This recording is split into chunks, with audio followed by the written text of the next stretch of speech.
하나님 말씀은 요한복음 4장 27절부터 42절의 말씀입니다. 요한복음 4장 27절에서 42절, 신약성경 148면에 있습니다. 우리 계시의 말씀을 읽을 때에 하나님의 음성이 여러분 마음 깊은 곳에 들려지길 원합니다. 이때에 제자들이 돌아와서 예수께서 여자와 말씀하시는 것을 이상히 여겼으나 무엇을 구하시나이까?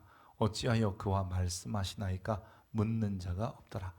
여자가 물동이를 버려두고 동네로 들어가서 사람들에게 이르되 내가 행한 모든 일을 내게 말한 사람을 와서 보라. 이는 그리스도가 아니냐 하니 그들이 동네에서 나와 예수께로 오더라. 그 사이에 제자들이 청하여 이르되 납비여 잡수소서. 이르시되 내게는 너희가 알지 못하는 먹을 양식이 있느니라. 제자들이 서로 말하되 누가 잡수실 것을 갖다 드렸는가 하니 예수께서 이르시되 나의 양식은 나를 보내신 이의 뜻을 행하며 그의 일을 온전히 이루는 것이니라. 너희가 넉 달이 지나야 추수할 때가 이르겠다 하지 아니하느냐? 그러나 나는 너희에게 이르노니 너희 눈을 들어보라. 들어 밭을 보라. 희어져 추수하게 되었도다. 거두는 자가 이미 싹도 받고 영생에 이르는 열매를 모으나니 이는 뿌리는 자와 거두는 자가 함께 즐거워하게 하려 함이라. 그런즉 한 사람이 심고 다른 사람이 거둔다 하는 말이 옳도다. 내가 너희로 노력하지 아니한 것을 거두러 보내었노니 다른 사람들은 노력하였고 너희는 그들이 노력한 것에 참여하였느니라. 여자의 말이 내가 행한 모든 것을 그가 내게 말하였다 증언하므로 그 동네 중에 많은 사마리아인이 예수를 믿는지라. 사마리아인들이 예수께 와서 자기들과 함께 유하시기를 청하니 거기서 이틀을 유하시매 예수의 말씀으로 말미암아 믿는 자가 더욱 많아 그 여자에게 말하되 이제 우리가 믿는 것은 내 말로 인함이 아니니 이는 우리가 친히 듣고 그가 참으로 세상의 구주신 줄 알미라 하였더라. 아멘. 이것은 하나님의 말씀입니다. 어젯밤 혹시 침대에서 엄지손가락으로 스마트폰을 올렸다 내렸다 끝없이 이른바 무한 스크롤 하신 분들도 계실 겁니다. 인스타그램의 화려한 일상들, 또 유튜브의 자극적인 영상들, 또 끝없이 쏟아지는 뉴스들을 보다 보면 어느덧 한두 시간은 훌쩍 지나갑니다. 근데 이상한 것은 우리가 분명히 무언가를 채우려고 화면을 보는데 스마트폰을 끄고 눈을 감는 순간 속으로부터 오는 만족감이 아니라 오히려 허전함과 피로감이 몰려오기도 합니다. 남들은 저렇게 잘 사는데 나는 이게 뭐라. 또 이런 비교의식도 생기고요. 또 오늘 내일은 또 어떻게 살아야 하나, 어떻게 버텨야 하나 하는 근심도 생기기도 합니다.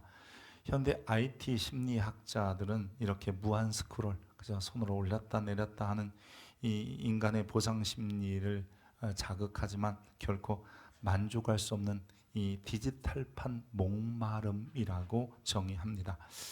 오늘 성경에 보면 우리가 잘 아는 이 사마리아 여인, 어쩌면 그 여인도 평생 동안 인생의 목마름의 굴레에서 벗어나보지 못한 여인이었다는 것을 알게 됩니다. 그는 남편이 5 있었습니다. 요즘식으로 말하면 인생의 행복을 위하여 이 여인은 끊임없이 새로 고침의 버튼을 눌렀던 여인입니다. 하지만 결과는 지금 6번째 남편과 함께 살고 있고 그 여인의 영혼, 심신은 여전히 바짝 목말라 있었습니다. 생존을 위하여 들고 있던 물동이 어쩌면 그것은 단지 이 여인의 목마름을 해결하는 것이 아니라 그 영혼 속에 깊은 갈증이 있다는 것을 보여주는 어쩌면 인생의 굴레 같은 것이었을 것입니다.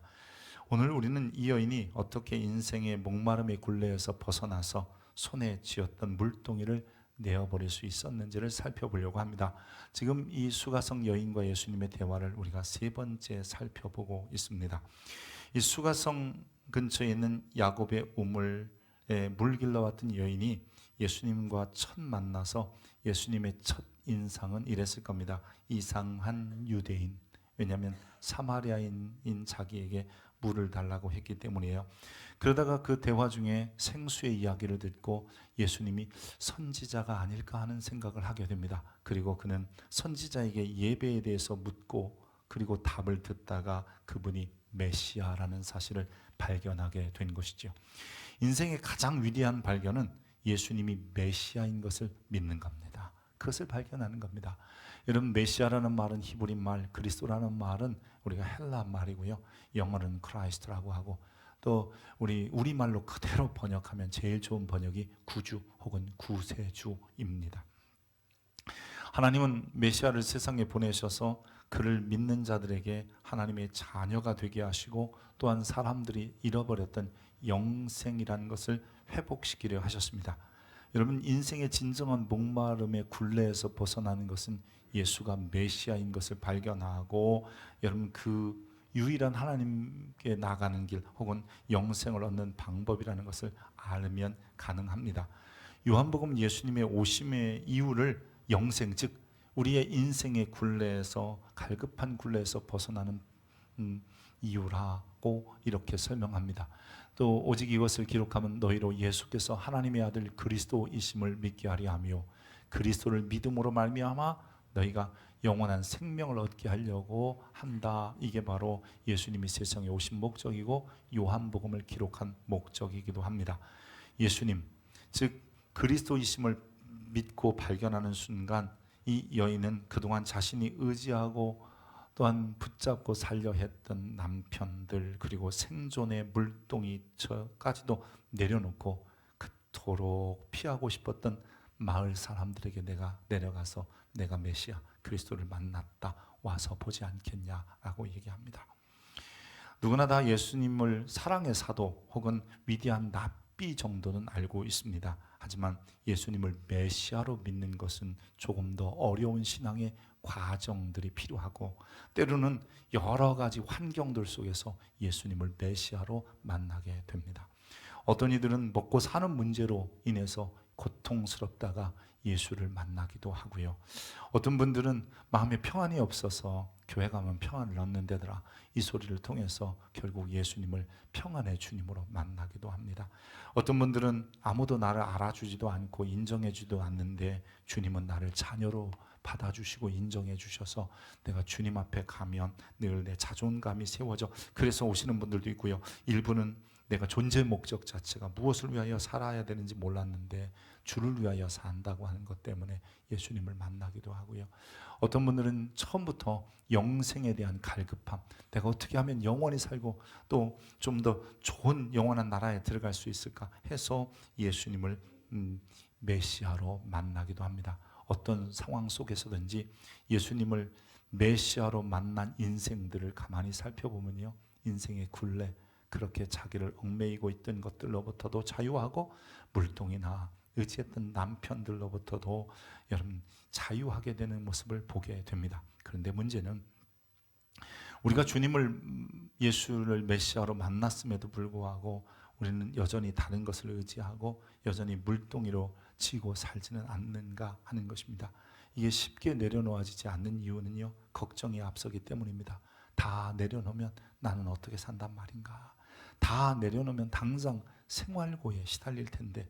그런데 여러분, 오늘 본문의 여인은 보면 물동이를 버려두고 오히려 손가락질을 하는 사람들 앞으로 달려 나아갔던 것입니다.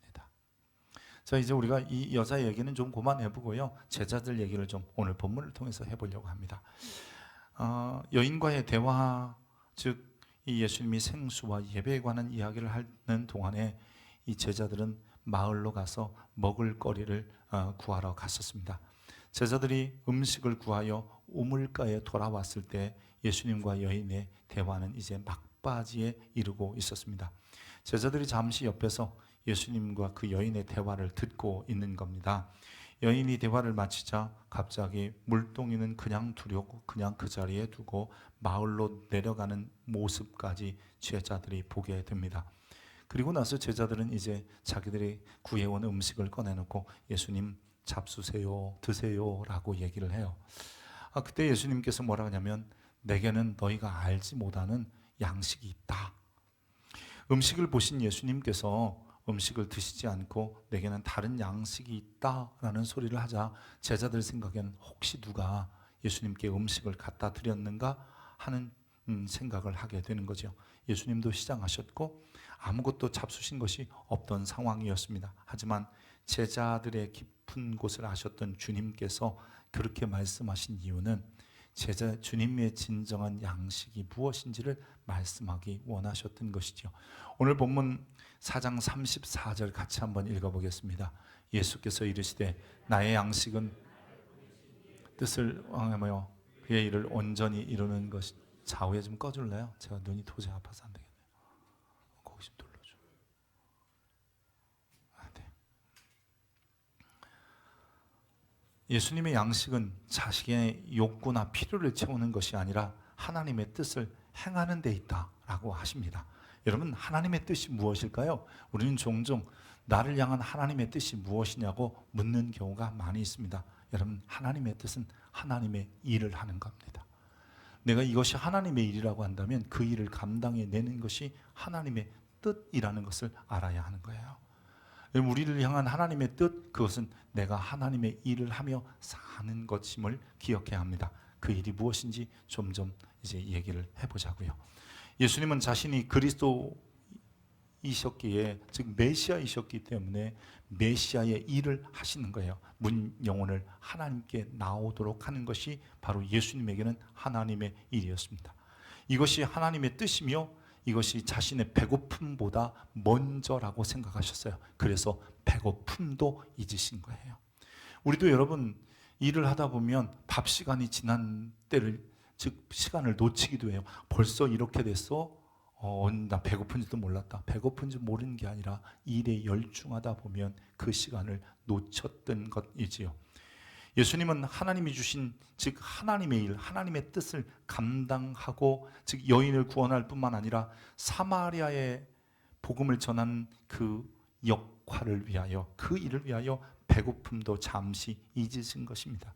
주님은 자신의 목이 타들어가도 우리들의 갈증을 해결해 주시기 원했으며, 그분은 배고프셨음에도 불구하고 그 배고픔을 잊고서라도 우리를 하나님께로 인도하는 메시아의 사역, 메시아의 일을 감당하신 겁니다. 그래서 주님은 타는 목마름, 그것을 가지고도 저들을 살릴 수만 있다면, 이것이 메시아의 역할이라면 그러시면서 십자가를 내가 목마르다 그러시면서도 지셨던 것이지요. 여러분, 예수님께서 행로에 멈추셨던 이유가 무엇일까요? 성경은 이렇게 말합니다.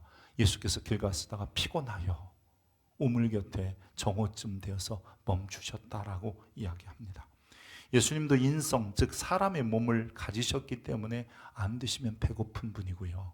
그리고 행로에 여러분 기어다니다 보면 피곤하셨고요. 졸음이 쏟아지기도 하시는 분이었습니다.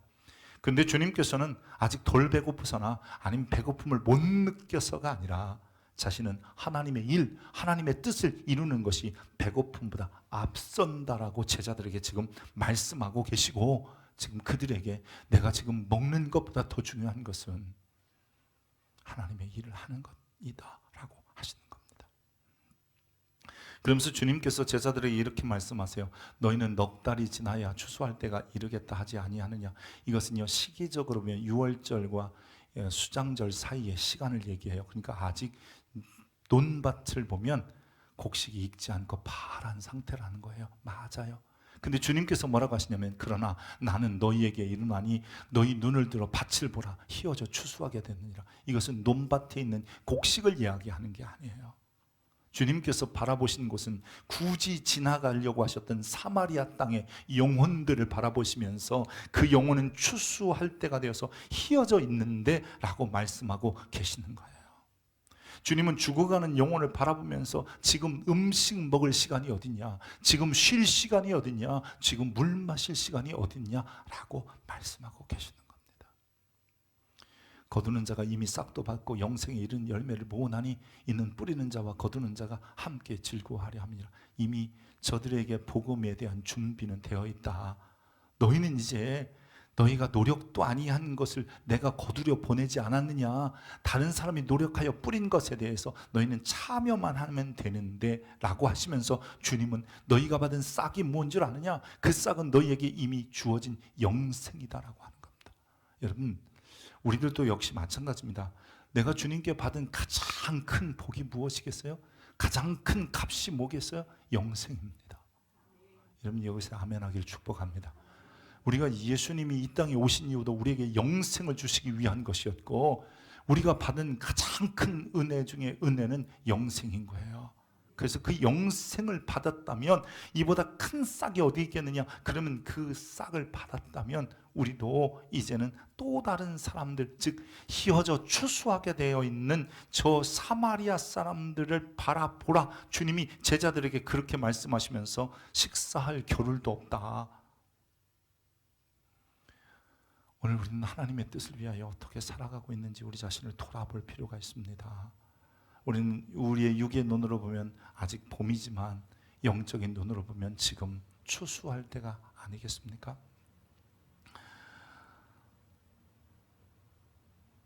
그렇게 제자들과 주님이 대화하는 중에 또 다른 하나의 무리들이 예수님께 나옵니다. 이 사마리아인들이 예수께 와서 자기들에게 함께 유하십시오. 그리고 저들이 예수님의 말씀으로 인하여 믿는 자가 많았어요. 이 이유가 뭐냐면 이 여인이 그들에게 가서 내게 한 그 모든 일을 한 사람을 만났는데 그 사람이 그리스도다라고 말했기 때문입니다. 근데 주님께 말씀을 듣고 이제 그 사마리아 사람들도 예수님이 메시아라고 하는 것을 발견하게 된 것입니다. 여인은 그 주님이 자신이 처음 주님을 발견했을 때, 메시아라는 것을 만났을 때 물동이를 던지고 목마름도 있고 달려가서 결국 하나님의 일, 그 여인에게 주어진 하나님의 일을 감당했던 것입니다. 여러분, 하나님의 일이 무엇입니까? 어떻게 우리가 하여야 하나님의 일을 하겠습니까? 여러분, 주님이 이렇게 대답하십니다. 예수께서 대답하시되 하나님께서 보내시는 일은 믿는 것이 하나님의 일이라. 여러분, 지금 하나님의 일을 하고 있는 겁니다. 이 자리에 있는 것 자체가 하나님의 일입니다. 또한 우리가 이제 그 은혜의 싹을 받았고 우리가 그 놀라운 복을 받았다면 누군가에 가서 예수를 그리스도라고 말하고 우리와 함께 그리스도 앞으로 나오게 하는 것도 하나님의 일인 거예요. 여러분, 오늘 제가 지금 제자들 얘기하고 여인 얘기했잖아요. 이 두 부리를 좀 비교해 보도록 하겠습니다.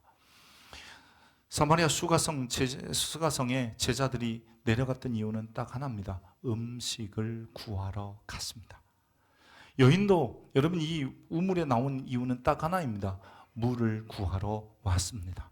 근데요, 음식을 구하러 간 제자들 때문에 메시아에게 나온 사람은 없고, 반면 물을 구하러 온 이 여인 때문에 많은 사마리아 사람들이 예수님께 나오고 있는 겁니다. 주님께서는 이 사건을 통해서 제자들에게 이렇게 묻고 계시는 겁니다. 너희는 무엇을 구하며 사는 이들이냐? 너희는 무엇 때문에 그 마을로 내려갔냐고 묻고 계시는 겁니다. 여인이 우물로 물을 길러 온 것이나 제자들이 음식을 구하러 마을로 들어간 것 같은데, 결국 너희는 그렇다면 먹고 사는 굴레에서 벗어나지 못하고 그 일에만 급급하고 있지 않느냐라고 묻고 계시는 겁니다. 주님은 너희는 왜 빵을 던지고 빵 구하러 갔다가도 빵을 잃어버리고 여러분 메시아가 지금 우물가에서 기다리고 계십니다 라고 말하지 못했느냐라고 묻고 계시는 겁니다. 제자들은 음식만을 구하라고 마을로 들어갔던 거예요. 주님은 사마리아를 굳이 통과해 가시겠다고 하는 것은 그곳에 안 가도 되거든요. 요단 동편으로 해안가로 가는 게 정상적 루트인데, 그 정상의 루트가 아닌 그 사마리아로 지나가게 되는 것은 사마리아에 준비된 영혼, 추수할 정도로 휘어져 있는 영혼들을 향한 하나님의 뜻, 하나님의 일을 하러 가셨던 것이잖아요. 예수님은 여인을 만나 자신이 메시아이심을 밝히셨고, 여인은 그 소리를 듣고 물동이를 버려두고 마을로 내려가서 내가 얘 메시아 만났다라고 얘기하고 있는데, 지금 예루살렘에서 사마리아까지, 아니 그 이전에 갈릴리에서 예루살렘으로 올 때도 제자들은 예수님이 메시아라는 것을 알고 있었는데, 그 제자들은 빵 사러 가서 빵만 구해왔지. 그리고 와서도 누가 음식 주셨나? 이런 생각만 하지 그분이 메시아이심을 사마리아에 가서 입도 한번 벌려보지 못한 거예요. 주님은 제자들에게 음식을 구하는 것보다 더 중요한 것은 그곳에 가서 빵을 구하러 갔는데, 빵집에 가서 예수 메시아가 저기 있는데 한번 가보지 않겠습니까? 이 사람 저 사람에게 길을 물어볼 때도 메시아가 저기 있는데 와서 보십시오 라고 말하기를 원하셨던 거예요. 그게 하나님의 일이니까요. 그게 하나님의 뜻이니까요. 주님은 와서 보라고 말하는 여인과 동일한 모습을 제자들 속에서도 찾고 계신 거예요. 그러기에 이미 거두는 자가 영생에 이르는 열매를 모으기 시작했는데 왜 너희는 가만히 있느냐? 라고 반문하고 계시는 거예요. 지금까지 남편 5이나 있었고 지금 있는 남자도 자기 남편이 아닐 정도로 삶의 의지가 되는 것을 찾았던 이 여인, 그 뜨거운 날에 물을 길지 않으면 살 수 없었던 이 여인이 예수님을 만난 후에 자신을 얽매이던 모든 굴레에서 벗고 마을로 가서 메시아를 만났다고 했는데 제자들은 뭐 했냐는 겁니다. 여러분, 오늘 본문은 이렇게 얘기합니다. 여자가 물동이를 버려두고 동네로 들어가서 사람들에게 이르되 내가 행한 모든 일을 내게 말한 사람을 와서 보라. 이는 그리스도가 아니겠느냐. 여러분, 여기서 버려두다라는 말이 굳이 헬라어로 얘기하면 아피에미입니다. 이 아피에미라는 말은 포기하다는 뜻이에요. 내가 더 이상 이건 내게 아니라고 포기해버린다. 미련이 없어. 나는 그거 내 거 아니야. 이런 말이 바로 아피에미입니다. 물동이는 생명줄이고, 그리고 그것마저도 버려두었고요. 자기가 마을 사람들에게 못 나섰던 이유는 자존심 때문인데 마을 사람에게 내려간 것은 자기의 자존심마저 포기하고 달려간 게 여인이었습니다.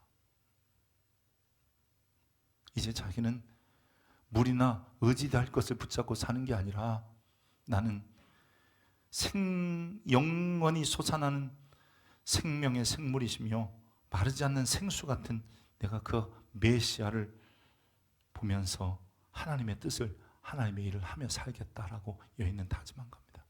여러분, 제자들을 보십시오. 처음 주님을 따를 때 제자들이 어떻게 했습니까? 그물을 버려두고 배와 아버지를 버려두고 그렇게 따랐던 사람들입니다. 주를 위하여 자식이나 전토나 부모나 형제나 아마 모든 것을 다 버려두고 주님을 따랐을 겁니다. 그런데 지금 제자들은 음식 구하는 데 급급한 겁니다. 음식을 찾는 데만 그저 몰두하고 있는 겁니다. 훗날 바울이요, 자기의 삶을 이렇게 점검합니다. 이걸 한번 같이 읽어볼까요? 내가 달려갈 길과 주 예수께 받은 사명 곧 하나님의 은혜의 복음을 증언하는 일을 마치려 하면은 나의 생명조차 조금도 귀한 것으로 여기지 않아요. 여러분, 바울이 왜 위대한 줄 아십니까? 큰 일을 위해서 했기 때문에 위대하지 않습니다. 여러분, 메시아를 위하여 목마름, 배고픔 이 정도가 아니라 자기의 생명까지도 버려둘 수 있었기에 위대한 사람입니다. 여러분, 내가 큰 일을 할 거라고요? 아닙니다. 여러분, 하나님 보시기에 다 같은 일들 뿐입니다. 그러나 내가 위대한 신앙인이 되기 위해서라면 나는 과연 주를 위하여 내 목숨을 버려두고 갈 수 있는지를 생각해 보아야 합니다.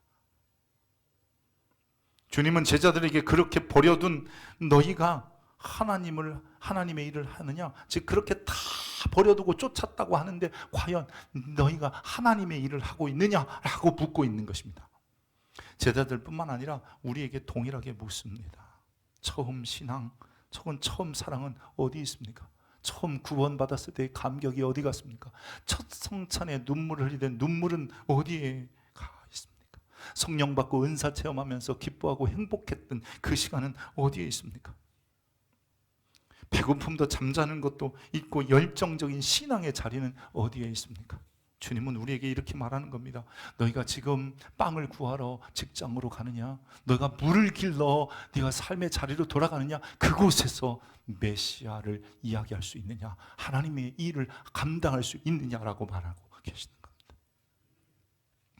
사랑하는 성도 여러분, 오늘 우리는 사마리아 여인과 제자들을 대조해 보면서 제자들은 예수님 곁에 있었으나 지금 늘 메시아와 함께 살고 있었지만 먹을 걸 구하는데 급급하면서 메시아 전하는 것을 잃어버린 거예요. 여인은 예수님을 만난 이후에 오히려 생존의 굴레를 상징하는 물동이마저도 내어버리고 자존심 내려놓고 내려간 거 아니에요? 예수님은 배고픔과 피곤함을 느끼시는 인간의 몸으로 오셨지만 육신의 빵보다 더 귀한 하나님의 일, 즉 주님이 메시아이심을 통해서 모든 사람의 영생 주시는 일을 위해서는 배고픔도 잊으셨고 목마름도 잊으셨던 분입니다. 예수님께서 다시 한번 이렇게 말씀하십니다. 같이 읽습니다. 예수께서 이르시되 나의 양식은 나를 보내신 이의 뜻을 행하며 그의 일을 온전히 이루는 것이니라. 할렐루야. 썩을 음식을 위해 사느냐 아니면 하나님의 뜻, 하나님의 일을 위하여 사느냐, 이제 우리는 질문해 보아야 합니다. 여러분, 내가 잘 돼야만 예수를 전하는 게 아닙니다. 때로는 나의 물동이가 여러분 비어 있고, 또 나는 때로는 고통 가운데 있고 삶이 잘 안 될 수도 있지만 그 가운데서도 하나님의 일은 여전히 할 수 있습니다. 때로는 내가 너무 상황이 어렵고 힘든데 그 어려움 속에서 누군가에게 메시아 예수를 이야기할 수도 있고요, 내가 실패하고 좌절하고 병들고 고통스러운 속에서도 예수님은 전할 수 있는 겁니다. 하나님의 일은 그렇게 이루어지게 되더라고요. 물송이 없으면 죽을 것 같고 빵이 없으면 굶주릴 것 같다는 두려움도 좀 내려놓으십시오. RPM이 미련 없이 포기할 때 주님께서는 오히려 다른 것으로 채우십니다. 여러분, 우리가 지금 요한복음 공부하고 있잖아요. 이제 요한복음 4장 이후에요, 왕의 신하를 만나요. 요한복음 5장에는요 베데스다 연못가에 한 사람을 만나고요, 6장쯤 가면 굶주려 하는 백성들을 여러분 베세다 빈들에서 만나게 됩니다. 그들이 굶어 죽지 않더라고요. 그들이 병들어 죽지 않더라고요. 여러분, 그들이 주를 위하여 살 때 하나님의 채워주심을 경험하게 되는 거예요. 그러나 최소한 오늘 우리가 결단해야 될 것은 육신의 배고픔, 목마름, 여기에만 관심 두지 맙시다. 경제적인 문제, 자아실현, 평안하고 그래서 좀 더 나은 삶을 사는 것, 이런 것만 관심 두지 말고 주님이 말씀하시는 하나님의 뜻, 하나님의 일, 좀 더 많은 사람이 나를 통해서 메시아를 만나고 죽게 올 수 있는 그런 일에 좀 힘을 기울이고, 내가 좀 배고프더라도, 내가 좀 갈증이 나더라도 감당할 수 있는 여러분 되어야 합니다. 하나님의 일을 하며 하나님의 뜻을 이루는 우리, 오늘 한 끼의 육적인 배고픔보다 한 영혼을 향한 하나님의 마음을 먼저 느끼고, 내가 이 모습 이대로 누군가에게 예수를, 내가 이 모습 이대로 누군가에게 그리스도가 세상에 오셨다고 말할 수 있는, 아니 여러분 먼저도 예수로 만족할 수 있기를 주의 이름으로 축복합니다. 기도하겠습니다. 좋으신 하나님, 오늘 우리의 삶을 돌아봅니다. 먹고 사는 것에 급급하여 예수가 그리스도라는 것을 말하지 못하고, 빵을 구하러 직장에 가고 세상에 나가고 물을 구하러 여기저기 찾아다니지만 우리는 그것에만 급급해 내가 이미 받은 놀라운 은혜를 알지 못했습니다. 세상은 이미 희어져 추수 때가 되어서 주께로 돌아올 준비가 되어 있는 자들에게 내가 한 번도 내가 믿는 예수, 하나님이신 그 예수, 메시아이신 예수님을 말하지 못했던, 보여주지 못했던 어리석은 자들임을 주님 뉘우치며 회개합니다. 주님 용서해 주옵소서. 이제 우리의 삶이 하나님의 뜻, 하나님의 일을 감당해내는, 그래서 어렵고 힘들어도, 답답하고 병들어도, 늙고 초라해도 주의 뜻을 이룰 수 있음을 알고 묵묵히 감당해내는 믿음의 권속들 되게 하여 주옵소서. 그러면 주께서 약속하신 대로 이 모든 것을 더하시는 은혜를 주시옵소서. 그래서 주님이 약속하신 것처럼 다 버린 자는 이 땅에서 100배나 얻고 영생을 받는다 하신 그 말씀이 성취되게 하옵소서. 그리스도 예수의 이름으로 기도합니다.